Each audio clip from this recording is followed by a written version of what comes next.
আমার রাজ্যের রানী part 10। Writer স্মৃতিনূর Abani. রুমের মধ্যে পায়চারি করছে অবনী। আজ 2 দিন যাবৎ বাসা থেকে না বেরিয়ে হাঁপিয়ে গেছে সে।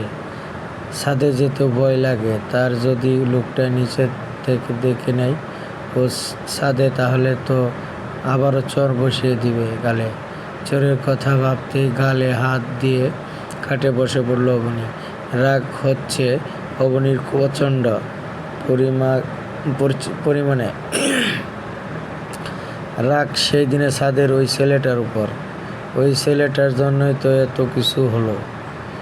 সেদিন পায়ে ব্যান্ডেজ করে তখনই অবনীকে বাসায় নামিয়ে দিয়ে গেল নীল। আর রাগী সুরে বলে গেছে 4 দিন যেন বাসা থেকে বের হবে না। একদম 4 দিন অফিস, 4 দিন বন্ধ। যদি বের হয়েছ আমি কোনোভাবে দেখতে পারি, তাহলে একটা হাড় গুঁড়ো ঠিক থাকবে না। মাইনিট পিকুকে তোমার কাছে রাখো, 4 দিন পর আমি নিয়ে নিব আবার। এটা বলে হনহন করে চলে গেল নীল। আর অবনী নীলের এমন রাগী লুক দেখে সাথে সাথে ভিতরে চলে গেল। কিন্তু ভিতরে গিয়েও বাঁধল বিপত্তি। মায়ের এক গাদা প্রশ্নের জবাব দিতে না পেরে যখন বলল পা কেটে গেছে, তখন আরও এক গাদা বকা শুনতে হলো তাকে।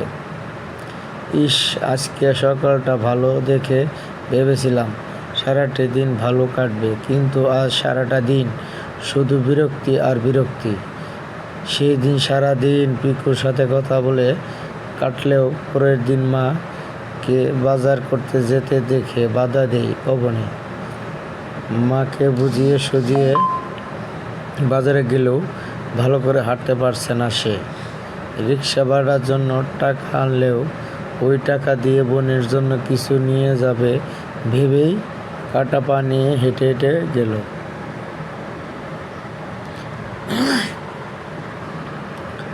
কিন্তু আসার সময় বাসার সামনে নীলকে রাগী চোখে তাকিয়ে দাঁড়িয়ে থাকতে দেখে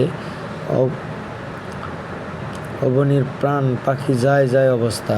নীলকে এমনভাবে সামনে আসতে দেখে অবনী চোখ বন্ধ করে বিড়বিড় করে বলতে লাগলো, ভূত আমার পুত, পেতনি আমার জি, আল্লাহ আমার সাথে আছে, হিরো সাহেব করবে আমার কি? ভূত আমার পুত, পেতনি আমার জি, আল্লাহ আমার সাথে আছে, হিরো সাহেব করবে আমায় কি? হে আল্লাহ, এবারের মতো এই লক্ষ্মী বাচ্চা মেয়েটাকে এই রাগী লোকটার হাত থেকে বাঁচিয়ে দাও। যেমনভাবে আসছে মনে হচ্ছে এখনই আমায় কুপিয়ে কিমা বানিয়ে ফেলবে। আল্লাহ, আমি এখনো আমার নাতি পুতির মুখ দেখিনি, এখনই আমি মরতে চাই না। অবনী বিড়বিড় করে বলতে বলতে নীল এসে ধুরুম করে একটা চর বসিয়ে দিল গালে। এমন অবস্থায় অবনী চোখ বড় বড় করে তাকিয়ে চারপাশটাতে একবার চোখ বুলিয়ে নিল। না, চারপাশে তত বেশি মানুষ নেই, তবে যারা আছে তারাই ড্যাপ ড্যাপ করে তাকিয়ে আছে। অবনী কাঁদু কাঁদু হয়ে গালে হাত দিয়ে বলতে লাগলো, আপনি আমায় মারলেন কেন? মারবো না তো তোমাকে সাজিয়ে রাখবো? তোমাকে বলেছিলাম না 4 দিন বাসা থেকে বের হবে না? আমার কথা অবাধ্য হওয়ার পরিণতি কি তা হয় তা সম্পর্কে তোমার কোনো ধারণা নেই। কাটা পা নিয়ে বাজারে গেলে একবার ইনফেকশন হোক, পরে পা কেটে ফেলে দিলে সারা জীবন আতুর হয়ে বসে থাকবে। তোমার মা আর বোনকে দেখা লাগবে না, তাই তো? অবনী বেচারি পা কেটে ফেলার কথা শুনে হাউ হাউ করে কেঁদে উঠল। নীলকে বলল, আপনি জীবনে বউ পাবেন না, সারা জীবন বিধবা হয়ে থাকতে হবে আপনার। একটা অবলা বাচ্চা মেয়েকে আপনি সবার সামনে চর মারলেন। এটা বলে হনহন করে ভিতরে চলে গেল সে। অবনী কান্না দেখা নীলের বুকটাও মুচড় দিয়ে উঠল। তার এমন নিজের উপরই নিজের রাগ লাগছে। কেন মারতে গেল সে অবনীকে? কেন নিজের রাগটাকে কন্ট্রোল করতে পারল না? কি হয় অবনী, যার জন্য এত দূর থেকে ছুটে এসেছে একবার দেখতে? এসব ভাবতে হতে নিজের চুলগুলি নিজেই ছিঁড়তে ইচ্ছে করছে নীলের। তবে অবনীর ভিড় করে বলার কথা শূন্যগুলো আর শেষে কথাগুলো মনে হতেই খুব হাসি পাচ্ছে নীলের।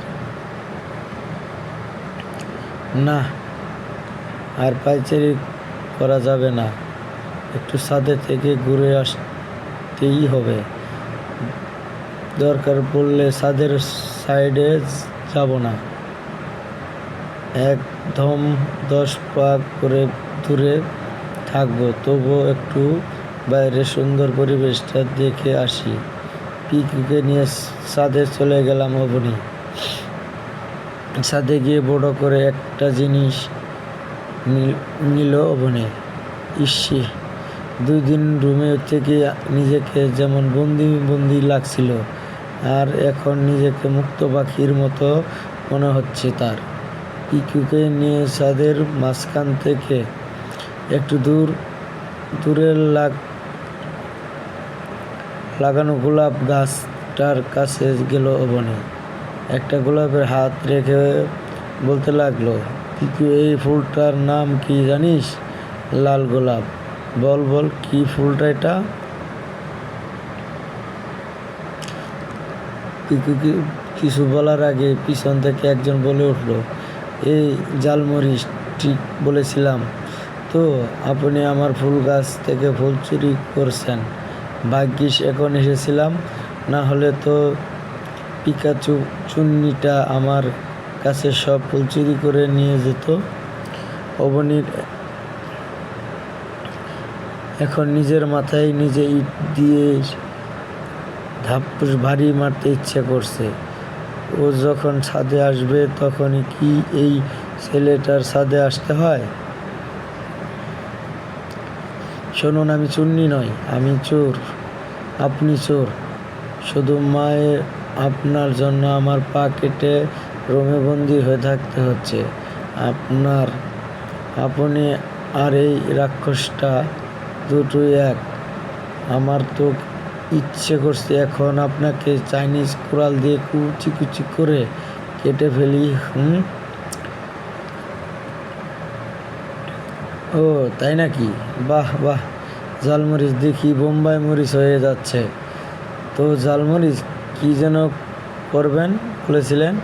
চাইনিজ কোরাল দিবে কুচি, তাই তো? তো আপনার চাইনিজ কোরালটা কি নিয়ে এসেছেন, নাকি আমি নিয়ে আসবো বলুন তো? সামনে এগোতে অবনী আস্তে পিছাতে লাগলো, আর ছেলেটা সামনে। অবনী বলে উঠলো, দেখুন, একদম সামনে আসবেন না, বলে দিলাম। আমি কিন্তু চিৎকার করব। অবনীর কথা শুনে ছেলেটি হাসতে লাগলো আর বলল, তুমি জালমরিচ, চিৎকার করেন না। না করছে কে? করেন, চিৎকার করেন। অবনী বেচারি ভয়ে মুখ দিয়ে কোনো শব্দই বের হচ্ছে না। ছেলেটা গিয়ে পকেট থেকে একটা চাবি বের করে ছাদের দরজা তালা লাগিয়ে দিল। অবনী এবার আরও বেশি ভয় পেয়ে লাগলো। ছেলেটি তালা লাগিয়ে দিয়ে ছাদের একপাশে থাকা দোলনাতে গিয়ে বসে বলল। অন্যদিকে পিকু ছেলেটার মুখ থেকে জালমরিচ শুনে তোতা পাখির মতো বারবার জাইমরিচ করেও লাগলো। অবনীর ইচ্ছে করছে পিকুকে হাত থেকে ফেলে দিয়ে, কিন্তু এটা অন্যের আমানত মনে হতেই আর এমনটা করা হলো না।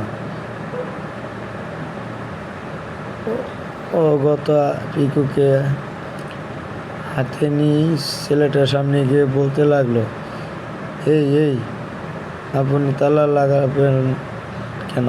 তালা লাগালেন কেন? তালা লাগিয়ে কি